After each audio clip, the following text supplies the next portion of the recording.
when you can understand that that story is not who you are. It's just something that happened. And that story is really for the benefit of you recognizing where healing and growth can take place for you, which I believe is why we're here on the earth at this moment, is to heal and grow as humans.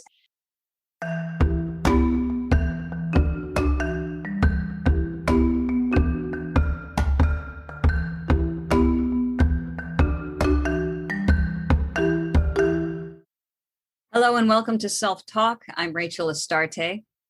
Erin McCullough calls herself the Joy Slinger because she teaches people how to create impenetrable joy so that they can be calm, have peace of mind and meaning in their life now. Through an anxiety disorder that she had hold her up in her home, she developed strategies to overcoming and preventing it that she now teaches. Erin, welcome to Self-Talk. Thanks so much for having me. I'm super excited to be here. Yeah, great. So it's interesting from your bio, the idea of anxiety being a teacher. And I wonder if you might share with us how anxiety helped you. Oh my gosh. I mean, certainly, I think you fill in the blank with that, right? It's not just anxiety. It can be anything. It could be depression. It could be stress, overwhelm, worry.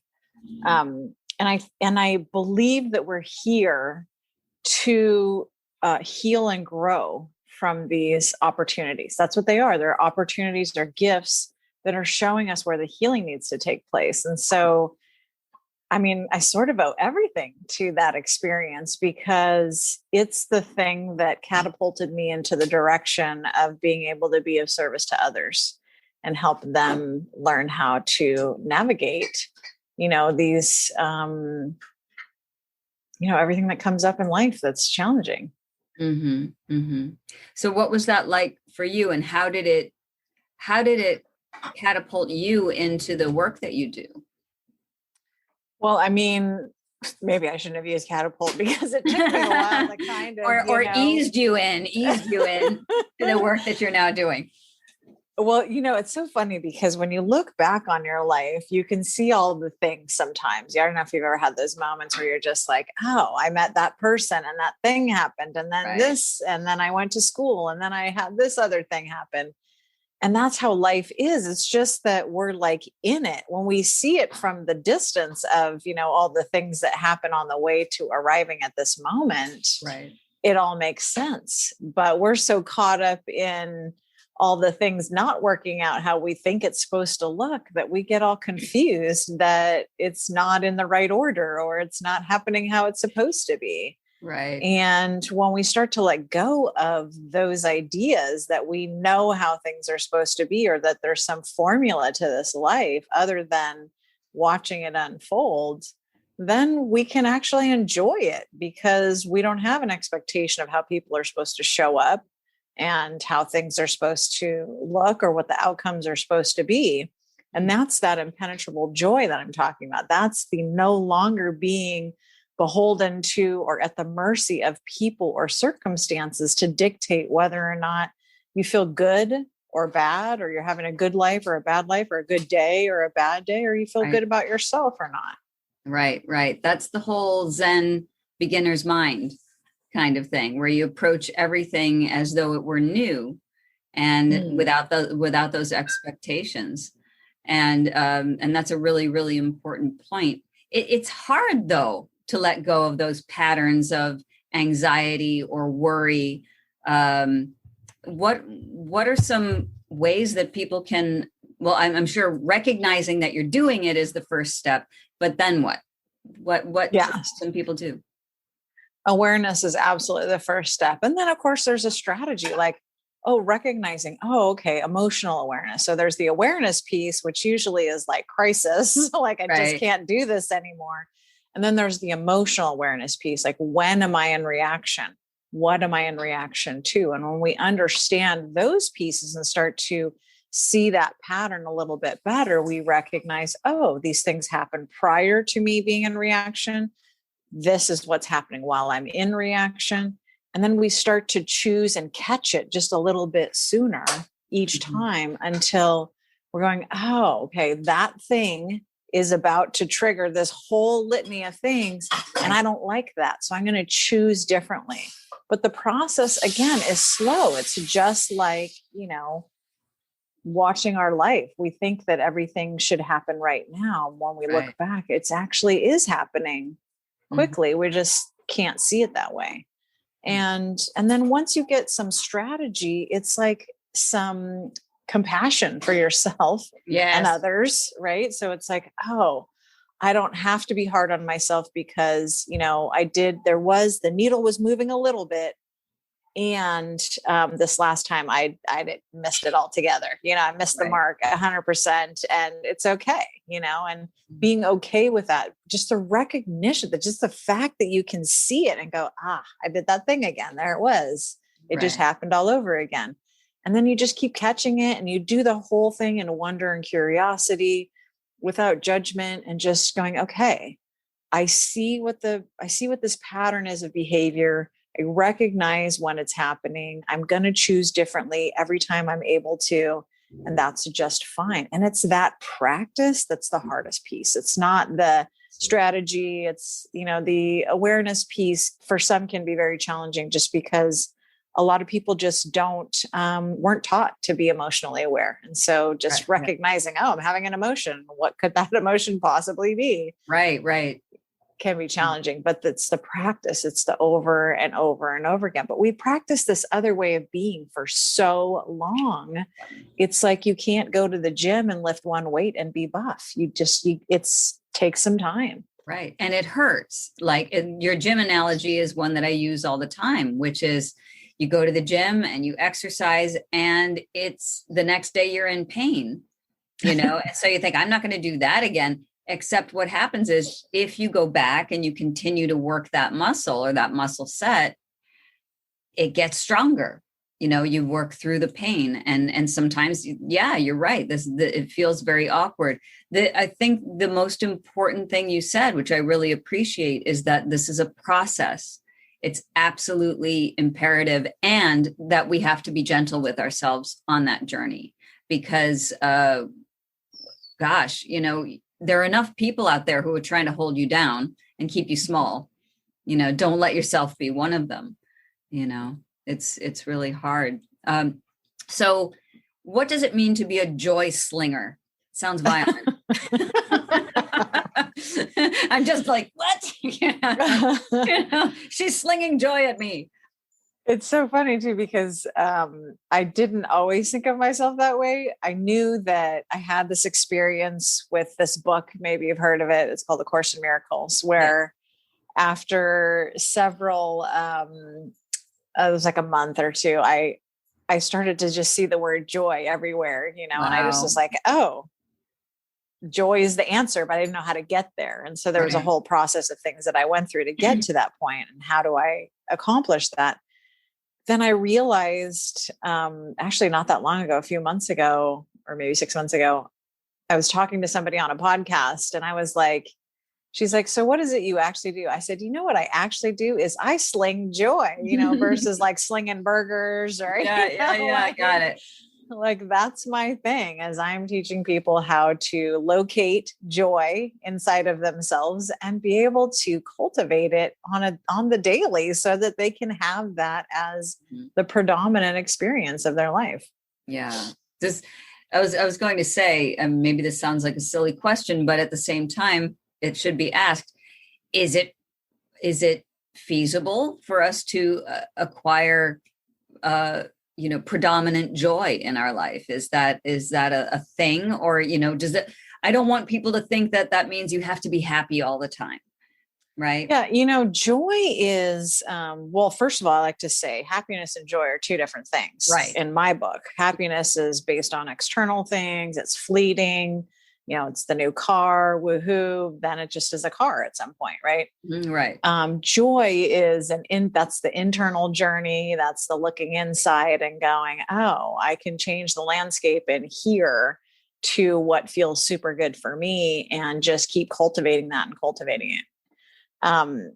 And yes, I mean, joy predominantly is not only do I think it's possible, I think it's our birthright. I Mhm. absolutely think that we are supposed to be in that experience. Mhm. We've been chasing the happiness piece for a long time. Right. Money, car, house, relationship, whatever.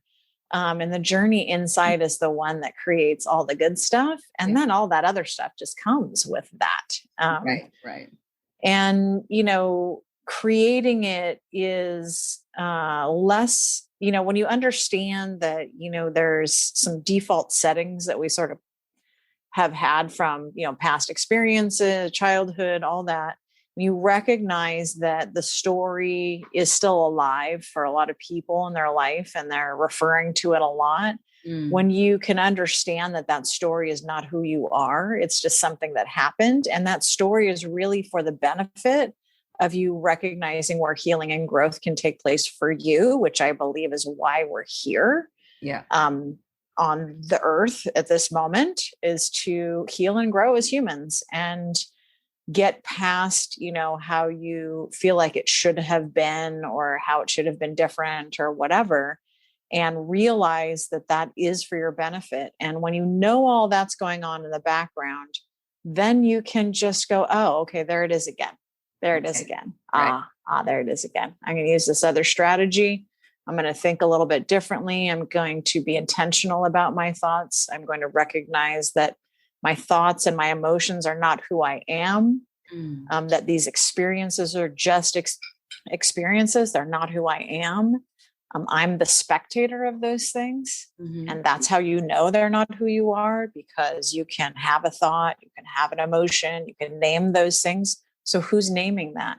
That's actually who you are. And so when you understand that background noise, you understand that you aren't those things, then that roller coaster ride stops as much. It's not in reaction, in reaction, in reaction. Mhm. It's, I can step back from all of this and go, what's actually happening here? Right. Right.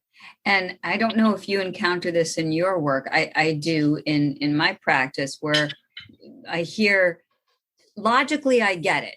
Everything you're saying makes sense, but I don't know how to do it. I don't know how to listen to my intuition and find out, and trust it.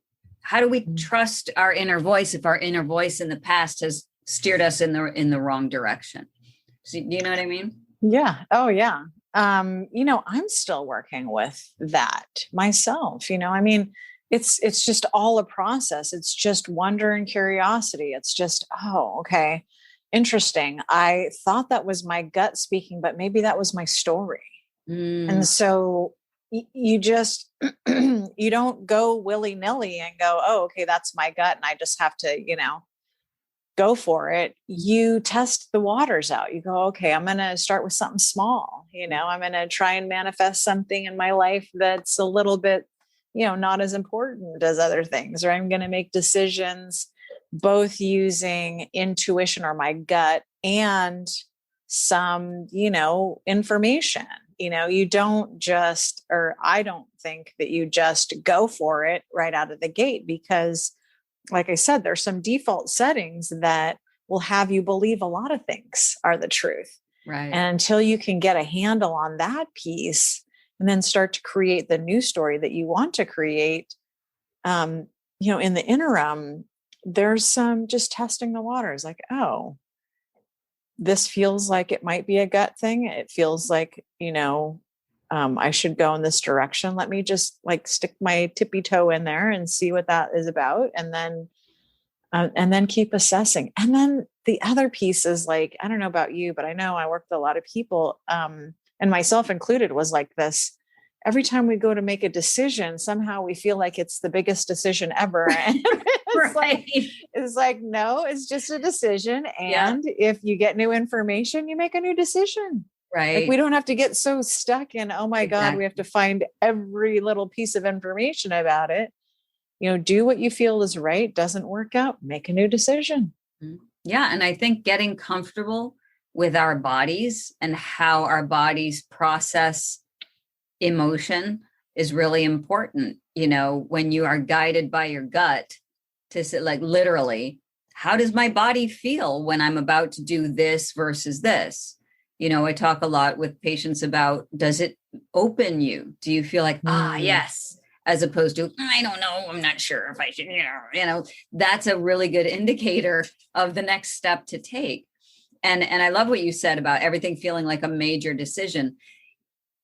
Technically, it might not be, but what's major is that you're stepping into your power, which is a big deal. And so even something as simple as, whether to, buy that car or whatever, sometimes for some people it's, where to go to dinner, you know what I mean? Yeah. But what will happen to the other person if I choose the wrong place? It's a big deal. But I think it's really important to point that out, that it's not the thing itself. It's getting comfortable with trusting yourself and recognizing the power that you have. I think that's a really good point. I mean, I think the question that you want to keep asking yourself is, how am I feeling? How am I feeling? Not, is this going to affect anybody else? Because I think we spend a lot of our time worried about what other people are thinking or doing things because we don't want to disrupt other people.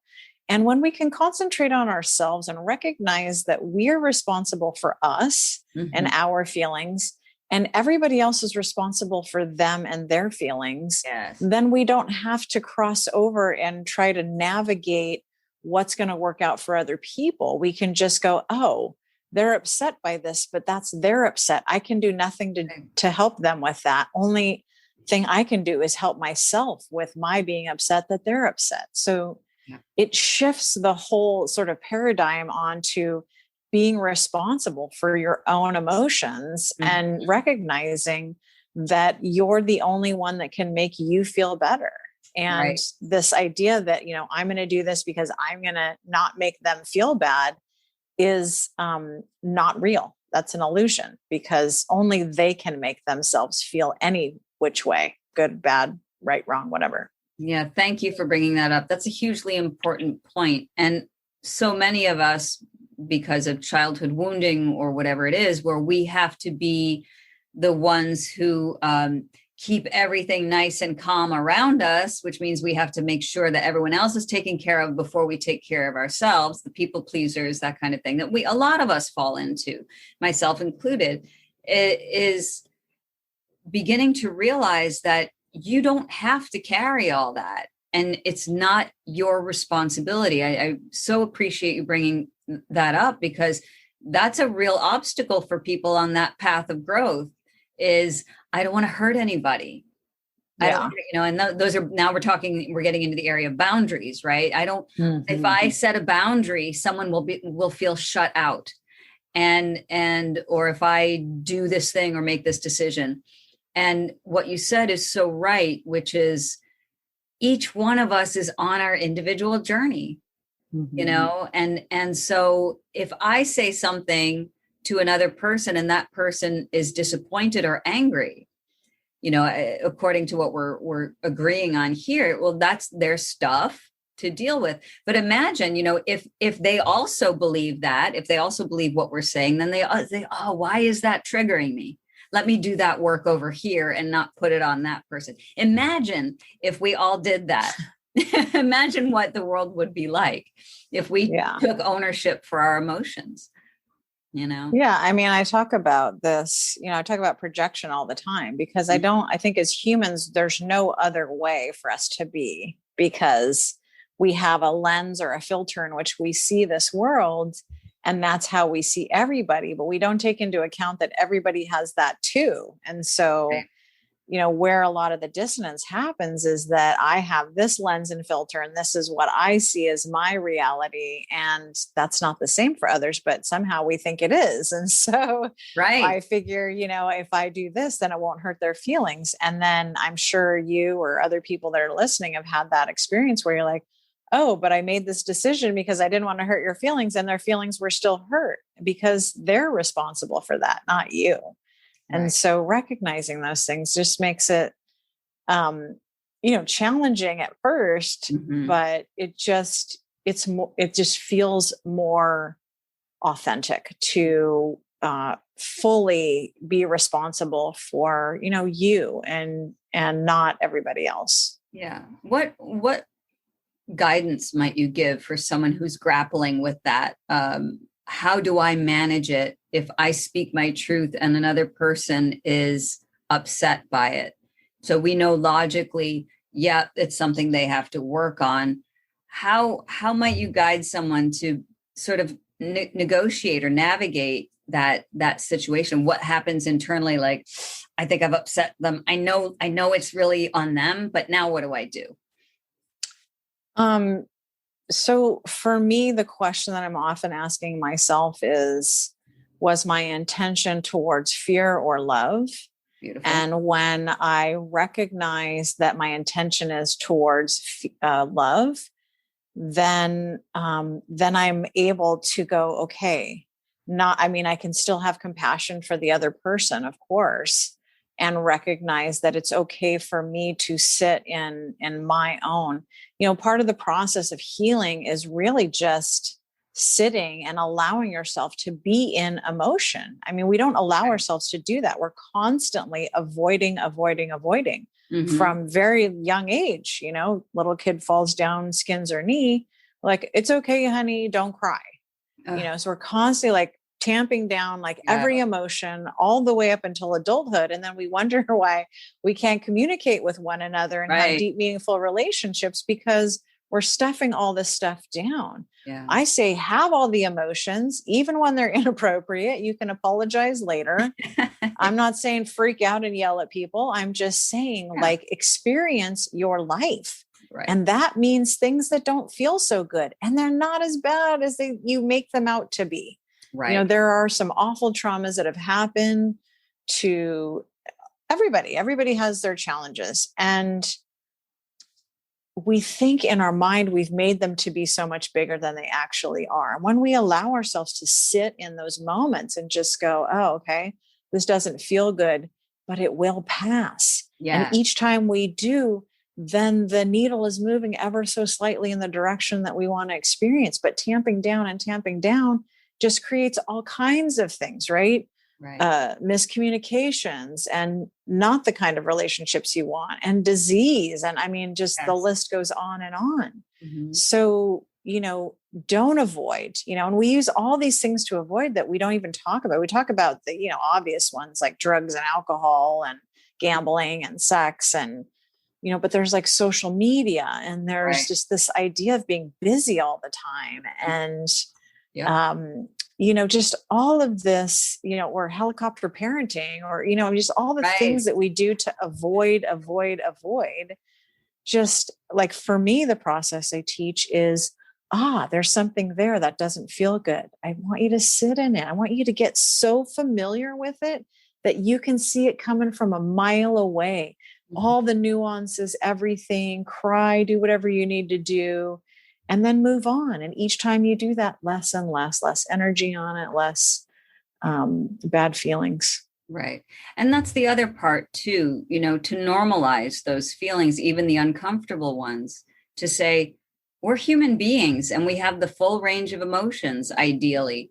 So, and because they're transient, that, we're not going, wouldn't we all love to be stuck in an orgasmic state for 24/7, but it doesn't happen that way, right? That too passes. And so will anger and grief and sadness, the uncomfortable bits, that we experience, and to see them as, and now we're going to get back to the joy thing, because part of the joy of being human is to have the full range of emotions and welcome them, as though they're guests coming to your house for tea. And so, oh, well, there's sorrow. Come on in, have a cup, sit at exactly. the table. No, yeah. You've hit the nail on the head. That's exactly right.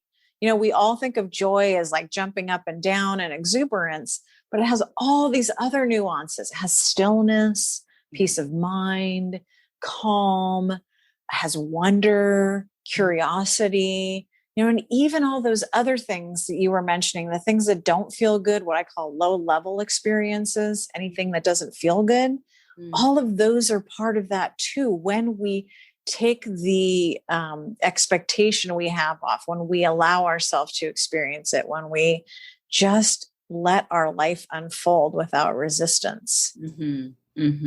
Yeah, I love that. Letting your life unfold without resistance and without judgment, which I think is resistance, but yeah, that's a key one. I think that if anybody gets anything out of this podcast, the idea of not judging your feelings, not judging your emotions, and letting them just be.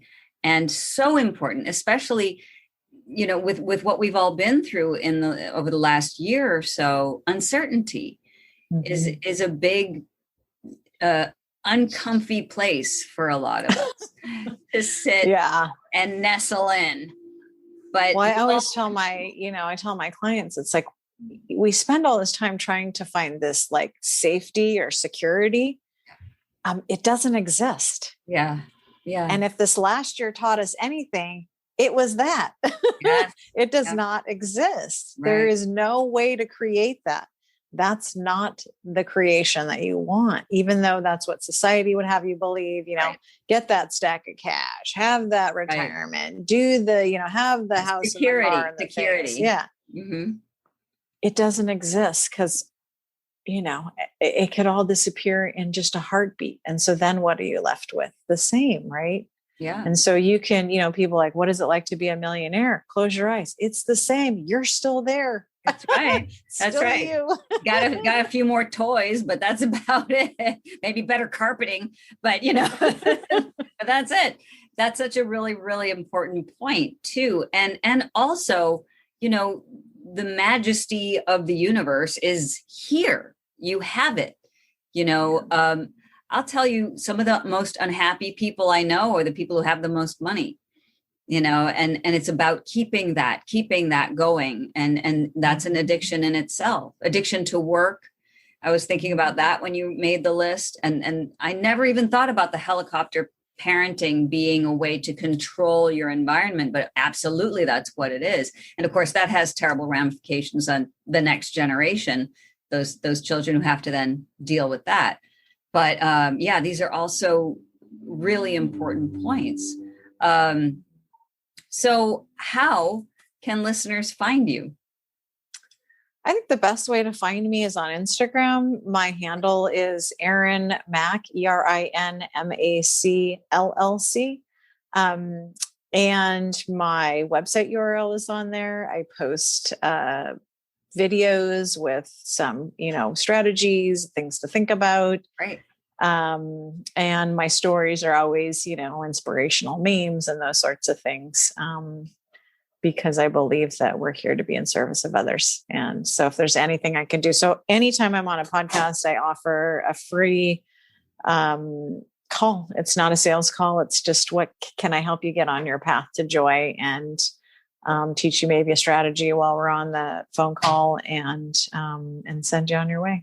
Beautiful. Thank you. That's such a lovely offering. And your website is erin-mac.com. Is that right? Yes. Okay. And I'm going to have all of these in the show notes. Anyone, you don't have to be running for your pencils yet. I will put these in the show notes so people will have them. And Erin, just thank you so much for being on Self Talk today. Oh my gosh, my pleasure. These conversations are so important. We really are meant to be enjoying ourselves every day. Not just on vacation and the times that we're deemed, it's okay to, but literally every day, all day long. No more sanctioned joy. That's right. All right. Thank you so much.